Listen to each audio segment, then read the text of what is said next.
Episode 9 ఓ full story. ఆ రహస్యకాల్ తర్వాత అనన్య, రాఘవ్ మరియు శ్రావణి ముగ్గురూ చాలా ఆలోచనలో పడ్డారు.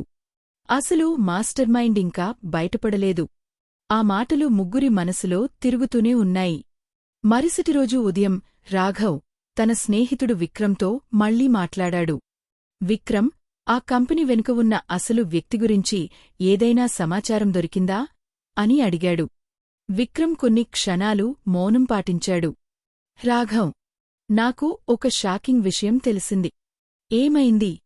ఆ కంపెనీ అధికారికంగా ఆ వ్యాపారవేత్త పేరుతో లేదు. రాఘవ్ ఆశ్చర్యపోయాడు. అంటే అతను కేవలం ముందుకు కనిపించే వ్యక్తి మాత్రమే, వెనుక ఇంకొకరు ఉన్నారు. ఈ మాటలు వినగానే రాఘవ్ గంభీరంగా మారిపోయాడు. అతను ఎవరు? విక్రమ్ నెమ్మదిగా చెప్పాడు. ఆ వ్యక్తి పేరు సూర్యప్రకాశ్. ఈ పేరు విన్న వెంటనే రాఘవ్ షాక్ అయ్యాడు. అది అసాధ్యం. అనన్య రాఘవ్ ముఖం చూసి అడిగింది. ఎవరు ఈ సూర్యప్రకాశ్? రాఘవ్ కొద్దిసేపు మౌనంగా ఉన్నాడు. అతను నా గతంతో సంబంధం ఉన్న వ్యక్తి. అనన్య ఆశ్చర్యపోయింది. నీ గతంతో?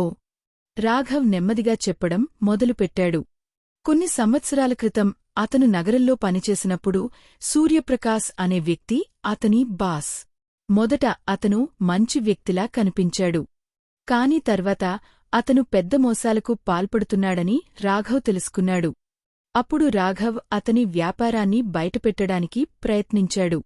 దాని తర్వాతే రాఘవ్ నగరాన్ని వదిలి ఈ గ్రామానికి వచ్చాడు. అనన్యకు ఇప్పుడు కథ మొత్తం అర్థమవుతోంది. అంటే ఈ గ్రామానికి వచ్చిన ఆ వ్యాపారవేత్త సూర్యప్రకాశ్ కోసం పనిచేస్తున్నాడా? అవును అని రాఘవ్ అన్నాడు. అప్పుడే శ్రావణి ఒక కొత్త సమాచారం చెప్పింది.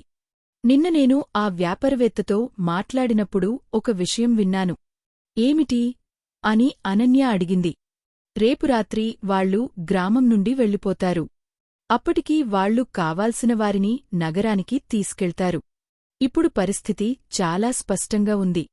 రాఘవ్ గంభీరంగా అన్నాడు. మనకు ఒక్క అవకాశం మాత్రమే ఉంది. ఏమిటి అది? అని అనన్య అడిగింది. వాళ్లను రెడ్ హ్యాండెడ్గా పట్టుకోవాలి. ఆ రోజు సాయంత్రం ముగ్గురూ ఒక ప్లాన్ చేశారు. రాత్రి గ్రామం చివర ఉన్న పాత గోదాం దగ్గర వాళ్లు ఆ వ్యాపారవేత్తను గమనించాలి. రాత్రి 11 గంటలకు ముగ్గురూ అక్కడికి వెళ్లారు. కొద్దిసేపటి తర్వాత ఒక కారు అక్కడికి వచ్చింది. ఆ కారులో నుంచి ఆ వ్యాపారవేత్త దిగాడు. కాని అతనితో పాటు ఇంకొక వ్యక్తి కూడా ఉన్నాడు. ఆ వ్యక్తిని చూసిన వెంటనే రాఘవ్ షాక్ అయ్యాడు. అతనే? అనన్య అడిగింది. ఎవరు? రాఘవ్ నెమ్మదిగా అన్నాడు. అతనే సూర్యప్రకాశ్. అనన్య గుండె వేగంగా కొట్టుకుంది. ఇప్పటివరకు వెనుకనుంచి ఆట ఆడిన అసలు వ్యక్తి ఇప్పుడు వారి ముందు నిలబడ్డాడు. సూర్యప్రకాశ్ చిరునవ్వు పెట్టి అన్నాడు. చాలా రోజుల తర్వాత కలుస్తున్నాం. రాఘవ్. ఎపిసోడ్ 9 ఇక్కడ ముగుస్తుంది.